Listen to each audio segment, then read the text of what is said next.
नमस्कार, आप देख रहे हैं वीके न्यूज और मैं युधिष्ठिर उपाध्याय। 5 राज्यों में होने वाले विधानसभा चुनाव की वोटिंग से पहले ही बीजेपी ने एड़ी चोटी का जोर लगा दिया है। बीजेपी ने अपने सांसदों से लेकर जाने माने चेहरों की इस चुनावी रण में फौज उतार दी है। नेता जमकर रैलियां कर रहे हैं और अपने अपने अंदाज में ही विपक्षी दलों पर जमकर निशाना साध रहे हैं। तो इन 5 राज्यों में होने वाले विधानसभा चुनाव में ज्यादातर लोगों की नजरें पश्चिम बंगाल पर लगी हुई हैं। इसकी बड़ी वजह यह है कि एक के बाद एक किलों को ढाकर भगवा फहराने वाली बीजेपी पश्चिम बंगाल में क्या कुछ कमाल दिखाती है। इसीलिए बीजेपी बंगाल में पिछले 10 सालों से सत्ता पर काबिज ममता बनर्जी की सरकार को उखाड़ फेंकने की पूरी कोशिशों में लगी हुई है। बीजेपी ने मिशन बंगाल के तहत 200 सीटों के पार का लक्ष्य रखा है। पार्टी ने राज्य के चुनाव प्रचार के लिए मुख्यमंत्रियों, केंद्रीय मंत्रियों समेत दिग्गज नेताओं की पूरी फौज उतार दी है। बीजेपी के इस मेहनत का बंगाल में असर भी दिखाई देने लगा है। जी हां, पश्चिम बंगाल के लिए आए ताजा सर्वे में बीजेपी राज्य में बड़ा उलटफेर करते हुए दिखाई दे रही है।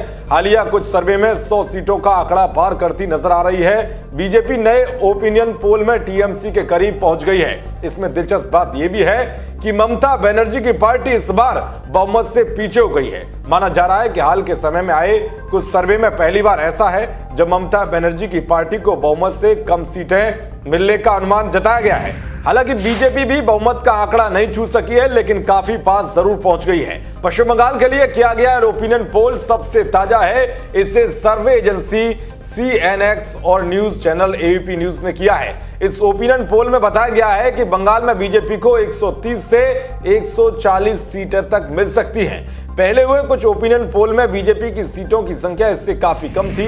अब बीजेपी टीएमसी के बिल्कुल साथ खड़ी हो गई है। हालांकि अभी भी वोटिंग के लिए 4 दिनों का समय बाकी है और 1 महीने से ज्यादा समय तक 8 फेज में बंगाल चुनाव करवाए जाने हैं। ओपिनियन पोल के मुताबिक टीएमसी को 136 से 140 सीटें मिलने का अनुमान है। वहीं कांग्रेस और लेफ्ट गठबंधन भी राज्य में 14 से 18 सीटें जीत सकता है। उधर अन्य को 1 से 3 सीटें मिलती हुई दिख रही हैं। पश्चिम बंगाल में कुल 294 सीटें हैं, जिसमें से किसी भी पार्टी को जीत के लिए कम से कम 148 सीटों की जरूरत होती है।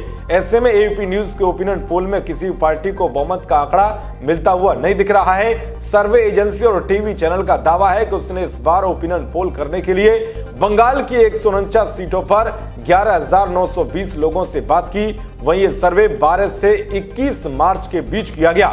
इस हिसाब से काफी ताजा ओपिनियन पोल है। बता दें कि पिछले बंगाल विधानसभा चुनाव साल 2016 में हुए थे, जिसमें टीएमसी की बड़ी जीत हुई थी। पार्टी ने 211 सीटों पर कब्जा जमाया था, जबकि बीजेपी को सिर्फ 3 सीटें मिल सकी। लेफ्ट को 26 और कांग्रेस को 44 सीटों पर ही जीत मिली थी। मार्च के शुरुआती हफ्ते में पश्चिम बंगाल के लिए AVP न्यूज और CNX की ओर से किए गए ओपिनियन पोल में ममता बनर्जी की सरकार फिर से बनती हुई दिख रही थी। पोल के मुताबिक बंगाल में टीएमसी 154 से 164 सीटें जीतते हुए दिखाई दे रही थी। वहीं बीजेपी को 102 से 112 सीटें मिलने का अनुमान जताया जा रहा था। लेकिन अब सब कुछ बदल चुका है। लेकिन अब जो हालिया आंकड़ा है उससे सब कुछ बदला हुआ दिखाई दे रहा है।